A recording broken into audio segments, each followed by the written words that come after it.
The next-gen consoles are set to make cutting-edge specs the baseline for developers moving forward, and the DualSense controller is going to offer some pretty innovative and never-before-seen features first-party developers are sure to take full advantage of.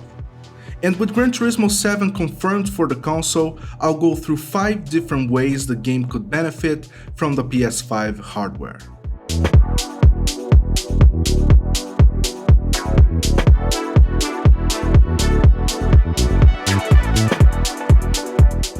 Let's get the most obvious one out of the way first.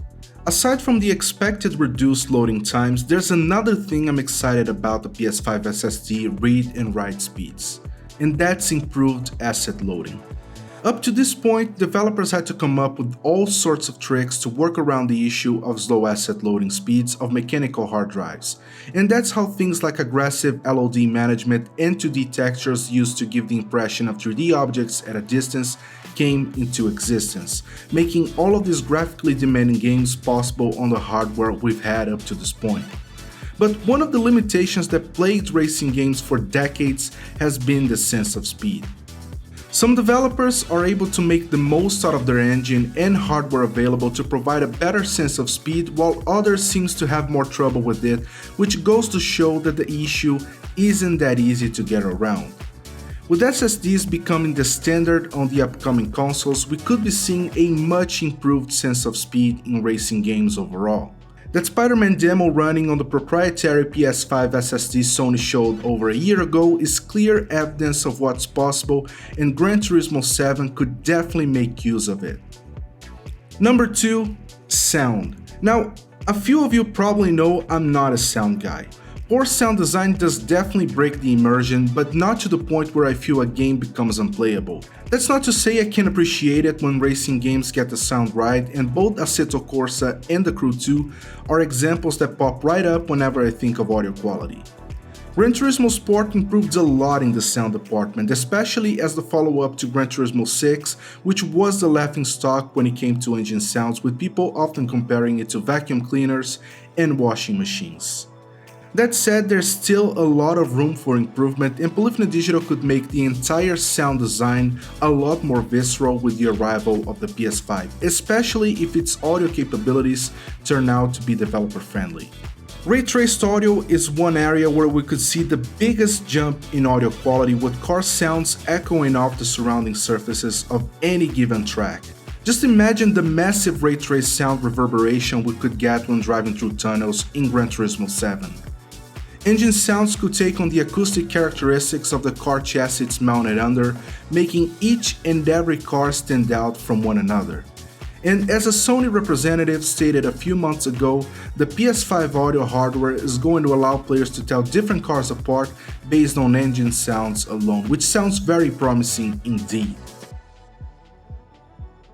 Can you imagine a racing game where you can tell exactly what's going on with different aspects of your car based on controller feedback alone?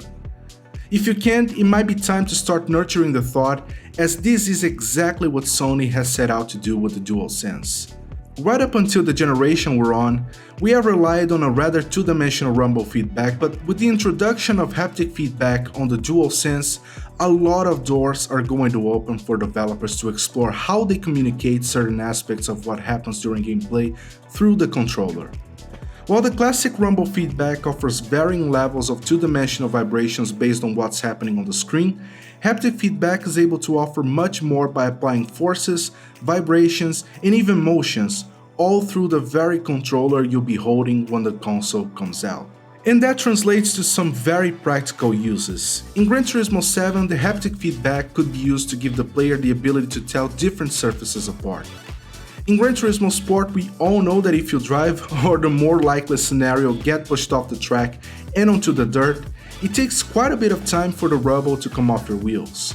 You can usually tell if you still have some rubble left by how much your car lacks grips around corners. It usually takes just fine, but with haptic feedback, the controller could send you a very specific signal to communicate exactly how much dirt your wheels are carrying, with the feedback getting gradually weaker as you drive it off. And what's more interesting is that it can be used to tell the exact level of tire wear, and that would be very helpful for longer races.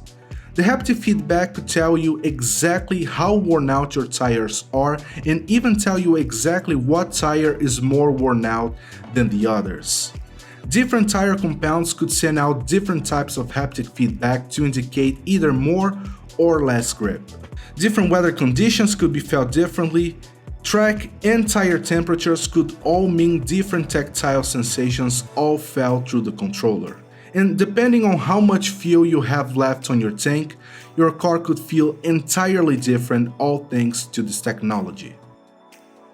We're still on the DualSense, but I feel this one deserves its own number. If properly taken advantage by the developers, the adaptive triggers could substantially change the way we play games, especially when it comes to racing games. It has been confirmed that the new triggers are going to offer different levels of resistance based on what's going on, and in racing games it could be used to tell the player a number of different things. First and foremost, this added resistance could be used to tell when your car is either losing or getting traction, and that could bring the experience a lot closer to what a wheel user gets. Locking your wheels under braking could also be felt by physically locking up the left trigger on your controller. The difference in weight could also be felt through the controller by making the right trigger physically harder or easier to press depending on how heavy or light your car is. Not that this is realistic in any way, shape or form, but that's one of the many creative license developers could possibly take. Collisions could also lock up your triggers, especially mid-spin, and driving off the track could offer an added level of resistance that wears off once you're back on the road again. The adaptive triggers could be used as an extra layer on top of haptic feedback to communicate the amount of wheel rubble, tire wear, tire compounds, as well as both track and tire temperatures and even fuel, which I would imagine would make the triggers harder to press on a full tank and progressively easier to press as you burn fuel throughout the race.